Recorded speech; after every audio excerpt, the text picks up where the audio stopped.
All right, here we go. Adam22 of No Jumper. Welcome back to Vlad TV. Vlad, how you doing? I'm good, man. I'm good. I did your show last time. Mm-hmm. Classic episode, yeah. Classic episode. That's when Wack actually showed up in the middle of the interview and started spraying the table. Feel free to use that footage. I need the Vlad TV viewers to know how funny that was. Okay, you want me to cut to that? Sure. Flashback.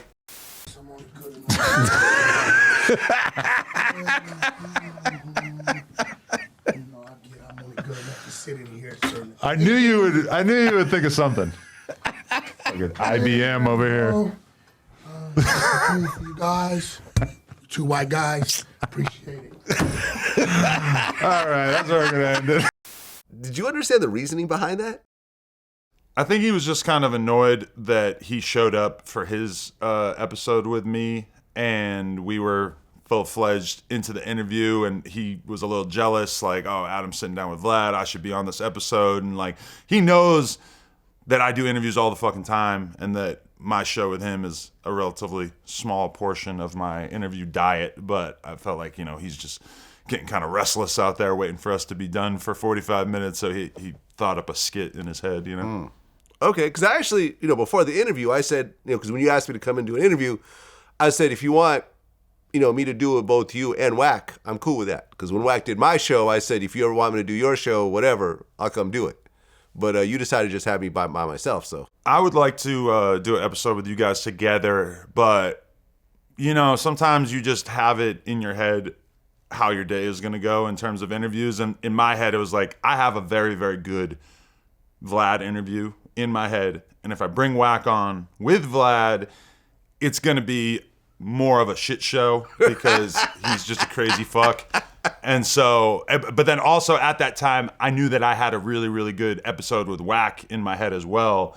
So like being that I already had these episodes kind of built out, and it was also a decision too, right? Like, am I going to do a Vlad episode and a Wack episode, or am I going to do one Vlad and Wack episode? In my mind, it's kind of like, I've got enough energy to do both of these, so I would rather get two pieces of content than one. But we should definitely run that back at some point. That would be hilarious. I'm with it. And since our last interview, me and Wack have become cool again after a 10-year, not really a beef. We just weren't talking for 10 years and weren't doing any kind of business together. But we squashed it. And, you being cool with Wack, I think, played a role in me reaching back out to him and us having our first conversation and everything else like that. Because I feel like me and you kind of get along and not get along with the same people a lot of times.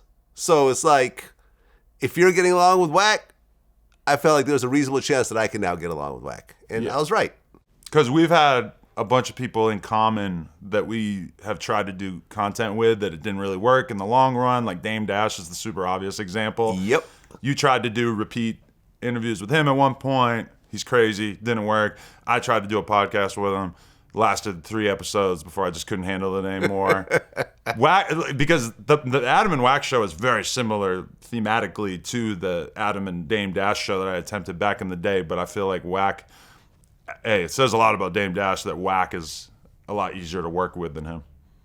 That's an interesting statement. Wack100 is easier to work with than Dame Dash. For sure. I've had very few problems working with Wack, to be totally honest. There's been a couple times where people were coming to the studio that it turns out he's ops with and I had no idea. Or, I forget, there was one interview that he called me and yelled at me on the phone because I did it without him that he was actually upset about. But I told him, like, you can't tell me who to do interviews with. Like, my episodes with you are a choice, for me and you to do those episodes together.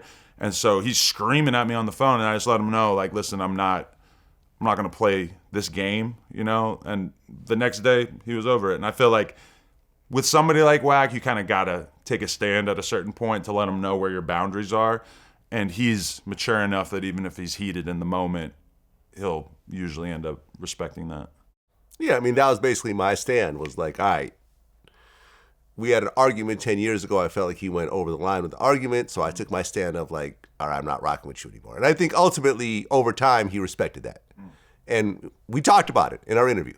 Well, one of the things that I keep kind of hearing about No Jumper is that it's really become gang central. and it's causing all types of issues in LA in terms of gang conflict and everything else like that. And you've heard the same thing. Yeah, it's really exaggerated from my perspective because, you know, like just for example, I interviewed a northerner rapper, like a Mexican from up north. Norteño. Yeah, this dude, Lazy Boy. And, you know, I asked him a little bit about like, oh, as a northerner, how do you feel about the Southsiders, et cetera? But he was being super respectful, didn't really like say anything crazy at all.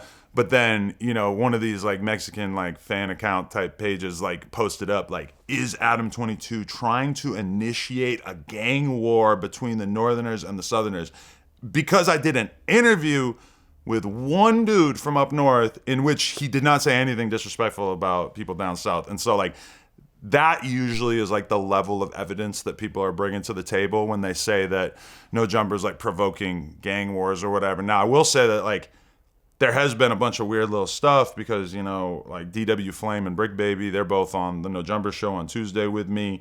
And they've had, you know, weird little flare-ups in terms of like disrespect between their different Crip sets. But usually it gets handled pretty quickly. It's not like we've had anything actually turn into violence or anything. And I mean, we're one of the only podcasts that I've ever been to that has like armed security on deck, walking guests out, making sure that everybody's cool. So we go like very out of our way to create a safe environment. We want like, you know, bigger artists in particular to feel safe when they come through and everything. And we've had minor flare-ups in terms of people being booked at the same time or close to people that they don't get along with. We go way out of our way to make sure that, you know, when I'm doing an interview with Wack, that certain people aren't around. But then I also have the store on Melrose as well, so I can just do interviews there. So a lot of times if there is any kind of weird overlap like that, we just do it there. But I mean, like even the store and the office is that right there is 3 full-time security guards at any given day in the No Jumper universe. So we're definitely investing in making sure that everybody's safe.